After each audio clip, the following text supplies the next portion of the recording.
The Feast of the Annunciation, contemporarily the Solemnity of the Annunciation, commemorates the visit of the angel Gabriel to the Virgin Mary, during which he informed her that she would be the mother of Jesus Christ, the Son of God.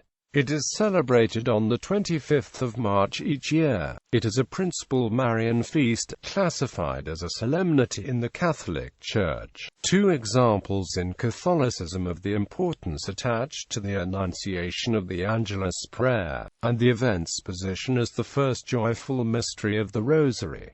Biblical narrative. Here is recorded the angelic salutation of Gabriel to Mary. Hail, full of grace, the Lord is with thee, and Mary's response to God's will. Let it be done to me according to thy word. The angelic salutation is the origin of the Hail Mary prayer and the Angelus. The second part of the prayer comes from the salutation of Saint Elizabeth to Mary at the Visitation. History. The Feast of the Annunciation was celebrated as early as the 4th or 5th century. The first certain mentions of the feast are in a canon of the Council of Toledo in 656, where it was described as celebrated throughout the Church, and in another of the Council of Constantinople in Trullo in 692, which forbade the celebration of any festivals during Lent, excepting the Lord's Day and the Feast of the Annunciation.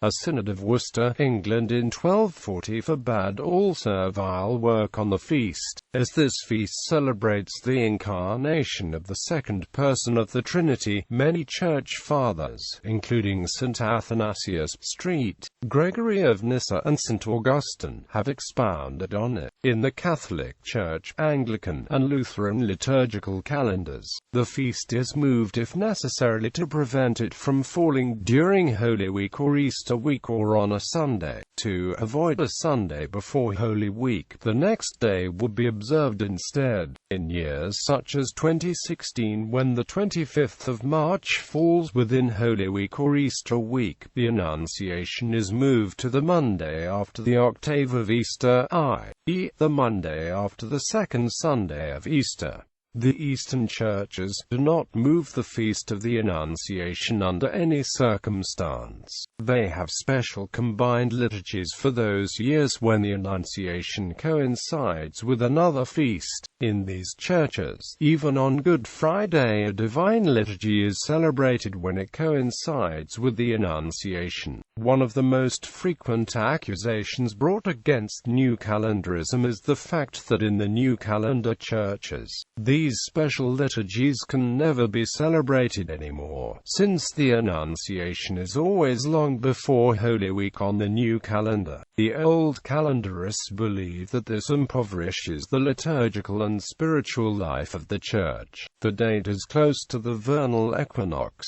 as Christmas is to the winter solstice. Because of this, the Annunciation and Christmas were two of the 4 quarter days in medieval and early modern England, which marked the divisions of the fiscal year. When the calendar system of Anno Domini was first introduced by Dionysius Exiguus in AD 525, he assigned the beginning of the new year to the 25th of March, because according to Catholic doctrine, the age of grace began with the incarnation of Christ at the Annunciation, on which date Jesus Christ is believed to have been conceived in the Virgin Mary by the Holy Spirit. The Knights of Columbus observe the Feast of the Annunciation as the International Day of the Unborn Child.